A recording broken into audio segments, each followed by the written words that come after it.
এটা না গতকালকের ভিডিও, মানে শুক্রবার ছিল। শুক্রবার মানে আমার নিরামিষ রান্না। আর ওর বাবা তাড়া দিচ্ছিল, ওর অফিস যেতে দেরি হয়ে যাচ্ছিল।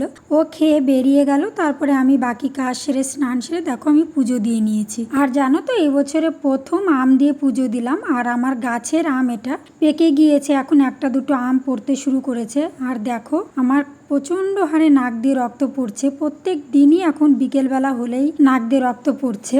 দেখি এর মধ্যে ডাক্তারের কাছে যেতেই হবে, তা নাহলে এটা কমবে না। আসলে জানো তো মেজদি মারা যাওয়ার পরের থেকে না বেশি বেড়ে গেছে এটা। আসলে একটু তখন বেশি কান্নাকাটি করেছি, হয়তো নাকে কোনো প্রবলেম হয়েছে।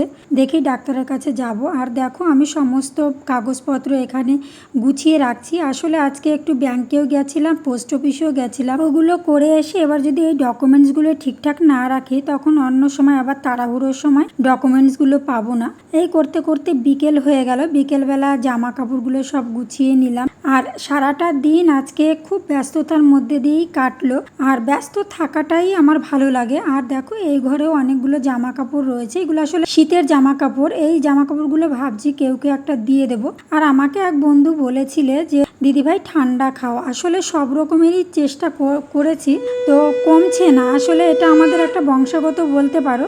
প্রত্যেক বছরই এই রক্তটা পড়ে নাক দিয়ে, কিন্তু এই বছরে রক্তটা থামছে না। যাই হোক, ঠাকুরের কাছে কামনা করি ঠাকুর যেন সবাইকে ভালো রেখো। আর ছেলেটার কথা তো মনে পড়েই, সন্ধ্যা দিতে এলেই ছেলের কথা মনে পড়ে যে ঠাকুর তুমি আমার সন্তানকে ভালো রেখো।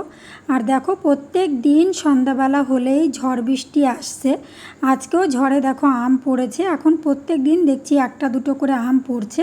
এটা কালকে ওর বাবাকে কেটে দেবে। তোমরা সবাই ভালো থেকো, দেখা হবে অন্য কোনো ভিডিওতে আবার।